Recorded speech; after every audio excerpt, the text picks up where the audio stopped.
வாரம் சரியில்லை. இப்போ ராட்டகாசமான அதிரடியான ப்ரோமோ வந்திருக்குன்னே சொல்லலாம். வீராக்கு முக்காவாசி உண்மையெல்லாம் தெரியுது. ராகவன் எப்படிப்பட்டவர்ன்னு. மிஸ் பண்ணாம ஃபுல் வீடியோயும் கேளுங்க. வியூஸே சுத்தமா மாட்டேங்குது. பார்க்குறலாம் லைக் பண்ணிட்டு பார்த்தீங்கன்னா, ஏன்னா கொஞ்சம் பேச மோட்டிவேட்டாக இருக்கும். ப்ளீஸ் சப்போர்ட் பண்ணுங்கள் ஃப்ரெண்ட்ஸ்.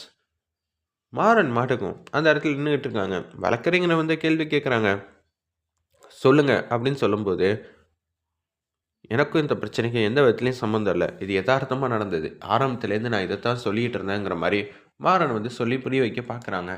சரி, பாண்டியனுக்கும் உங்களுக்கும் முன்னாடியே தெரியுமா அப்படின்னு சொல்லி ஒரு பாயிண்ட் கேட்குறாங்க. ஆனால் நம்ம மாறன் ஆரம்பத்துலேருந்து தெரியாது தெரியாதுன்னு சொல்லி தான் இவ்வளோ நாளாக தப்பிச்சிருக்காங்க.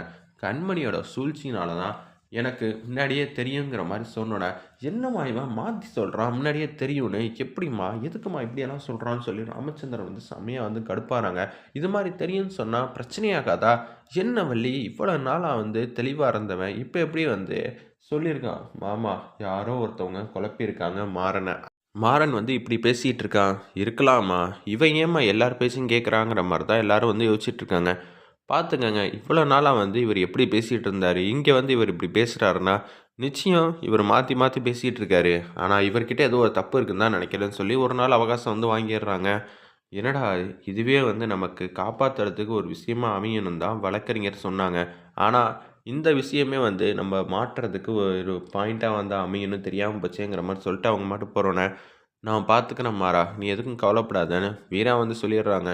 ஒரு பக்கம் கேஷுவலாக வீட்டில் அப்படியே சாப்பாடெலாம் சாப்பிடாம உட்காந்துட்டு இருக்கிறப்ப நம்ம வள்ளி மட்டுக்கும் சாப்பாடு பசஞ்சு அப்படியே ஊட்டி விட்றாங்க. வேணாம்மா, இல்லைம்மா நீ சாப்பிடு, மாறன் சாப்பிட்ருப்பாரா, மாறனுக்கு அந்த சாப்பாடை பிடிக்குமா அப்படின்னு சொல்லி வீரா புலம்பிக்கிட்டே இருக்காங்க.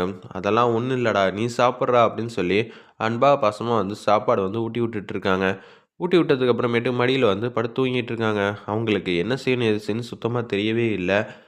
மாறன் மேலே அளவு கடந்த அன்பு பாசம் வந்ததுனால வீரா யோசிக்க தவறிடுறாங்க. மொட்டை மாடியில் தனித்தனியாக நின்று ஃபீல் பண்ணி அழுதுகிட்டு இருக்காங்க. கார்த்தி மாசா வீரா முன்னாடி நிற்கிறாங்க. வீரா, நான் தான் ஆரம்பத்துலேருந்து சொல்லியிருக்கேன்ல, நீ என்னை ஏகப்பட்ட விஷயத்துலேருந்து காப்பாற்றிருக்க. என் மேலே சூழ்ச்சி போட்டது கண்மணி தான். எனக்கு நல்லாவே தெரியும். அவங்கக்கிட்டேருந்து என்னை காப்பாற்றினது நீ தான்.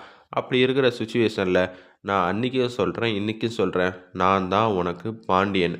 அப்படி இருக்கும்போது நான் உன்னோட அண்ணனாக இருந்து நான் என்னென்ன செய்வேனோ அது எல்லாம் செய்வேன். நிச்சயம் மாறனை காப்பாற்ற வேண்டியது ஏன் பொறுப்பு.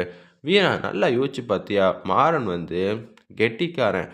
அது மட்டும் இல்லாமல் கடைசி நேரத்தில் ஏன் பாண்டியனை தெரியும்னு சொன்னானு, தெரியலையேண்ணா எதுக்காக அப்படி சொன்னான்னு அவனா சொல்லியிருக்க வாய்ப்பில்லை. அவனை யார் சொல்ல வச்சான்னு மட்டும் நம்ம உள்ளே போய் கேட்டு வந்துட்டா அவங்க மூலியமாக நமக்கு ஒரு விஷயம் கண்டுபிடிச்சிடலாம். யார் இதுக்கு பின்னாடி இருக்காங்கன்னு தெரிஞ்சு அதுக்கப்புறமேட்டுக்கு ஒரு பாயிண்ட் கிடைக்கும். சூப்பர்ண்ணா, நல்ல முடிவு. இருந்தாலும் என்னால் இப்போ யோசிக்கிற நிலைமையில இல்லை.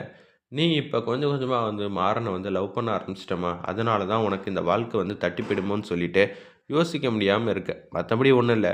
இந்த அண்ணன் முன்னாடி நின்று எல்லாத்தையும் கண்டுபிடிச்சி மாறனை திருப்பியும் உன்கிட்ட கொண்டு சேர்க்கறது என்னோட பொறுப்பு அப்படின்னு சொல்லும்போது, தேங்க்ஸ்ண்ணா அப்படின்னு சொல்லிட்டு இருக்காங்க. பரவாயில்லம்மா, இது என்னோட கடமை அப்படின்னு சொல்லிட்டு அந்த இடத்துல கார்த்தி மட்டும் போகிறாங்க. இருப்பினும் வீரா தூங்க முடியல, சாப்பிட முடியல. அடுத்த நாள் காலையில் பொழுது விடியுது. அப்படியே உட்காந்து ஃபீல் பண்ணி அழுதுகிட்டே இருக்காங்க. ராமச்சந்திரன் என்ன வள்ளி இவ அழுதுகிட்டே இருக்கா, பார்க்கவே கஷ்டமாக இருக்குது, எதுவும் சொல்ல மாட்டியா, நைட் டைம் சாப்பிட மாட்டேங்கிறா, தூங்க மாட்டேங்கிறா அப்படின்னு பாசம் அதிகமாக வச்சுட்டா போல அப்படின்னு சொல்லி பேசிகிட்டு இருக்கிறப்ப கண்மணி நக்கலாக சிரிக்கிறாங்க. இனிமேட்டு இப்படியே இருக்க வேண்டியதான், உனக்கு நல்லபடியாக வாழ்க்கை அமைச்சு தர வேண்டியது என்னோட பொறுப்பு. மாறனை மறந்துடு.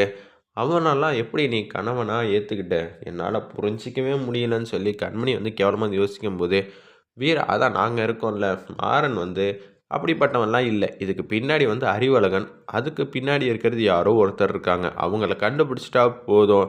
எப்படி இந்த விஷயத்தை திருப்பியும் முதலேருந்து ஆரம்பித்தாங்க, நீங்கள் 2 பேரும் தான் வேணான்னு சொல்லி எழுதி கொடுத்தீங்கல்ல அப்படின்னு சொல்லும்போது, கண்மணி இவ்வளோ நேரம் சந்தோஷமாக இருந்தவங்க, அச்சச்சோ இவ்வளோ தூரம் கண்டுபிடிச்சிட்டாங்க, நம்ம ஒன்றும் ஃபீலிங்காக பேசுவோம், அதான் மாமா இருக்கார்ல, மாறன் எப்படி இருந்தாலும் வெளியில் கொண்டு வந்துடுவாங்கங்கிற மாதிரி பாசிட்டிவாக பேசுகிற மாதிரி நடிக்கிறாங்க. அந்த இடத்துல என்னம்மா யார் எடுத்து சொன்னாலும் நீ மட்டும் ஃபீல் பண்ணிக்கிட்டே இருக்க அப்படின்னு சொல்லும்போது, டே ராகவா, நீ எதுவும் சொல்ல மாட்டியா, வீரா ரொம்ப தைரியசாலித்தனமான பொண்ணுப்பா, அவளோட தைரியத்தை தான் நம்ம ஆரம்பத்துலேருந்து பார்த்துட்ருக்கோம்ல, அப்படி இருக்கும்போது இதில் நான் சொல்கிறதுக்கு என்னப்பா இருக்குங்கிற மாதிரி சும்மா கேஷுவலாக வந்து பேசிகிட்டு இருக்காங்க. உங்களுக்காக எல்லா விஷயத்தையும் ஏற்றுக்கிட்டு உள்ளே போனவரை இப்படி தான் வந்து அசிங்கப்படுத்துவீங்களா? கொஞ்சம் கூட வந்து விசுவாசியாக இருக்கணும்னு தோணவே இல்லை. ச்சே! இப்படியெல்லாம் கூடயா இருப்பாங்க அப்படின்னு சொல்லி கோவத்தில் இருக்காங்க நம்ம வீரா. வெயிட் பண்ணி பார்ப்போம்.